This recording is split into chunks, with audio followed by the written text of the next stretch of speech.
Hey, all right, everybody, how's it going? Now, this is another video on the Fiat Doblo van from Copart, and I got a bit of an update, and I did get some money back, so keep watching. Right, okay, if you did see my last video on a Fiat Doblo van that I bought from Copart, when it turned up, it was not what I expected it should have been. It was full of rubbish. If you have seen the last video, you'll know it was full of rubbish and junk from Copart, and there was a few bits that weren't quite right. And I've also since discovered there was another bit missing on the van that was there when the photos of the van were taken in Copart. The bit that was missing was the front passenger wheel arch liner. Now, when it turned up, I could see it was missing, but I went back and looked at the photos, and in the photos, the wheel arch liner, the passenger side wheel arch liner was still there. Luckily though, I videoed the lorry coming in. Now, this is my advice to anybody who buys a car from Copart. This is my advice. When it's being delivered, get your camera or your phone out or whatever and go around the car when it's still on the lorry. When it's still on the lorry or the back of the van or however it's being delivered, get your camera out and take a video all around the car so they can see what it looks like when it's still on the actual Copart lorry, because then they'll usually give you a refund. So what I did, I'll insert the footage now of the lorry coming in. I showed them that footage. I sent them another email, showed them that footage of the wheel arch missing when it was on the lorry. Then I showed them clearly that in the photos of the actual listing on Copart, the wheel arch was still on. So, like many people have said in the comment section, Copart was using our van to go around the yard and pick junk up and fill the back of the van up with the junk from Copart. And because the wheel arch liner was flapping around because there was no bumper on it, it's probably caught the wheel and it's pulled that front wheel arch off. So, Copart, this is just my opinion, but it's obvious they were using the car. It's obvious that they've used the car around Copart because it was full of rubbish and the wheel arch liner was pulled off. So they've used the car, but I assume the car wasn't their car in the beginning. It was from an insurance company, and they're using insurance company vehicles to pick stuff up in the yard. So I don't know what the legalities are. I assume, I don't know. So anyway, I got some junk by here. This actually, I said in the other video, this was new from eBay.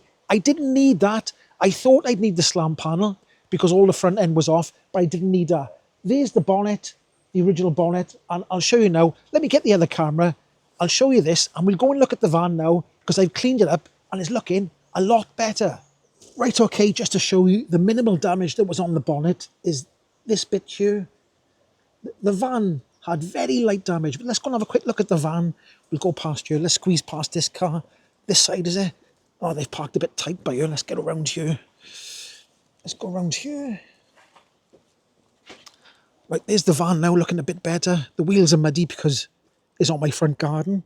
So, let's have a look in the van now. Let's open the back here.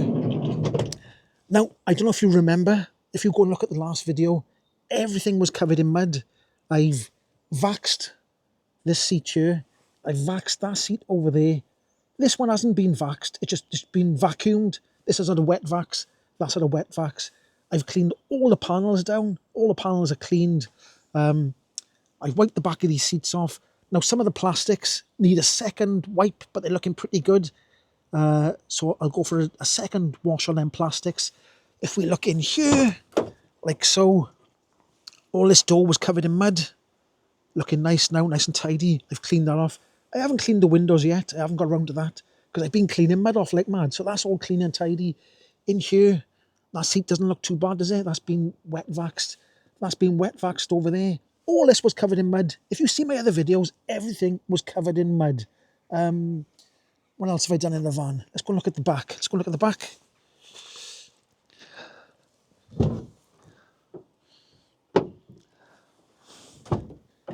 Right, so if we look in the back by here, I took the wood thing off. It was a wood thing on here, so I got to clean off this bit here.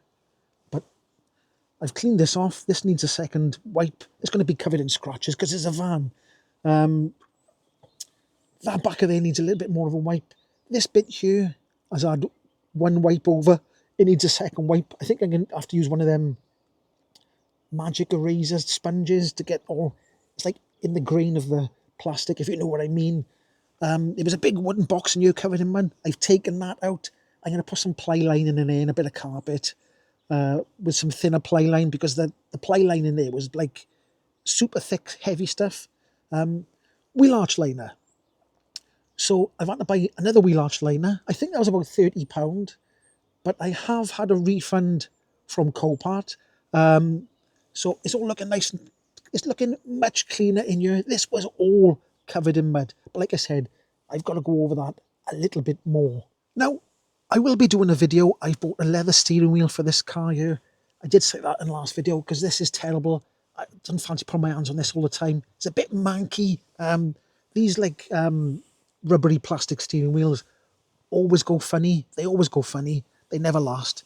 Now, the steering wheel I bought, just some information for people if they got a Fiat Doblo van, it's got, the steering wheel I bought has got the steering wheel buttons, but they won't work because, I'll just show you quickly by here, this wiring loom for the non-steering button version will not have any wires coming from the steering wheel. So even if you change the thing by here that goes, I can't remember what it's called, the thing behind the steering wheel, the squib, or the whatever it's called, even if you change that and put a steering wheel on with steering wheel buttons, you've got to have the correct wiring loom here. And this was for the standard single DIN radio, and this has not got any steering wheel button wires on there at all, so it won't work. So like I said, much cleaner in here, much tidier, all looking nice now. It even smells nice in here, so everything's looking tickety-boo. I still got to give some certain things a wipe down, clean out the glass, but let's just go in the front by here. I think I said in the last video, I'm reusing this headlight. You can see it's dipped down by there, look, because I still haven't got I've ordered the headlight, the proper genuine headlight repair kit. Because of Christmas, it still hasn't turned up. So that should be easy enough just to put that on. This is the crappy bumper I got from eBay. Like I said last time, it's not a 13 reg. That's not the correct reg. I have got another bumper, which I'll show you now. Okay, so there's the brand new bumper there. Now, I did show in the last video a little picture. I pointed out by you, should be able to see it. There's a crack there, look.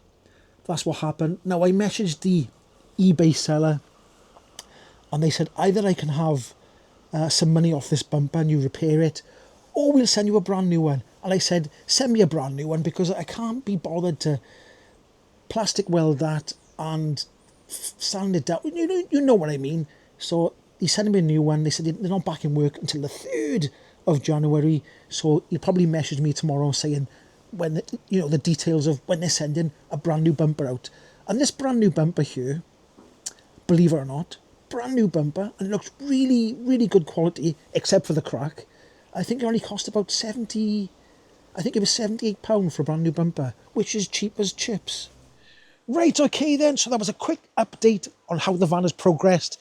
It's looking a lot cleaner and a lot better since I got it from Copart, where they chucked mud everywhere. So I did email them again last night, and I complained again, because a lot of people in the last video said you should send them a bill for cleaning and stuff. So I did write down a list of all the things that were wrong and was dirty, and they've offered me, that was not a massive amount because the van didn't cost a lot in the beginning. The van, the highest bid, I was the highest bidder, was £650. That's how much I bid on the van. That's not how much I paid for the van, because once you put Copart fees on top and the delivery, which was from Bristol, once you put the fees on top of the actual bid and the delivery fee, it came to something like £1,100 and something pounds. But they have given me a refund. I think it was £93 something. How they came up with that number, I don't know. But I'm going to take it, because getting money back off Copart is a bit of a win. So I've actually got some money back off them, and they said we apologise, which was different to the previous video when I hadn't shown them the video footage. So I had the previous video where I hadn't shown them the video footage or shown them I'd done a YouTube video. They dismissed me completely and said, tough luck. If you don't like the van, put it back through a Copart auction, which means that they get money off me twice.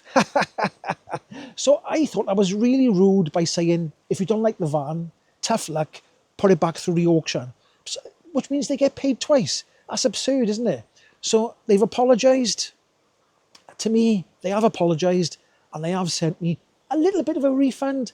I probably could do with a bit more of a refund, I suppose, but there we are. It's a win. So there we go. If you did like this video, don't forget to give it a like, subscribe, and I'll catch you in the next one. Hoi!